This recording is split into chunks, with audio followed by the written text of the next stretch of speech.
আসন্ন বিধানসভা নির্বাচনকে সামনে রেখে সকল ধরনের প্রস্তুতি সেরে নিয়েছে নির্বাচন কমিশন। জিরো পোল ভায়োলেন্সের লক্ষ্যে সকল ধরনের প্রস্তুতি নিয়েছে নির্বাচন কমিশন। ইতিমধ্যেই রাজ্যের বিভিন্ন স্থানে আরক্ষা কর্মীরা ফ্ল্যাগ মার্চ শুরু করেছে।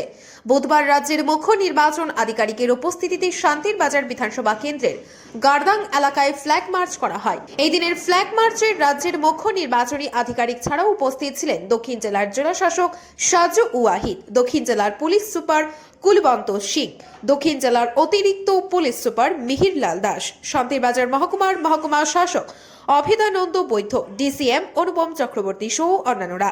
দক্ষিণ জেলার জেলাশাসক সাজু ওয়াহিদ এক সাক্ষাৎকারে জানান, শান্তিপূর্ণভাবে বিধানসভা নির্বাচন সম্পন্ন করার প্রস্তুতি নেওয়া হয়েছে, তাই আগাম ফ্ল্যাগ মার্চ করা হচ্ছে বিভিন্ন স্থানে।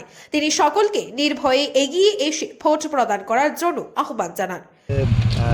बिलोनिया शांतिर बाजार में हमारा सीईओ साहब, डीएम और एसपी, हम तीनों मिलाकर ज्वाइन, इसमें तो एसडीपीओस, एसडीएम्स सारे लोग एक साथ एक ज्वाइन पेट्रोलिंग किया है।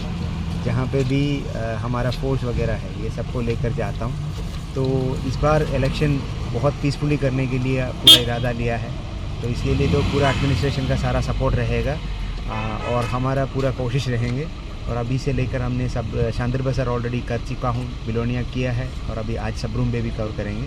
और सबको मैं फिर से एक बार फिर अनुरोध करता हूँ, आज इस बार इलेक्शन पीसफुल हो जाएंगे, आप आगे आइएगा, इलेक्शन में जोर दीजिएगा। এই দিনের ফ্ল্যাগ মার্চে পুলিশ, টিএসআর জওয়ানদের পাশাপাশি কেন্দ্রীয় আধা সামরিক বাহিনীর জওয়ানরা অংশগ্রহণ করে।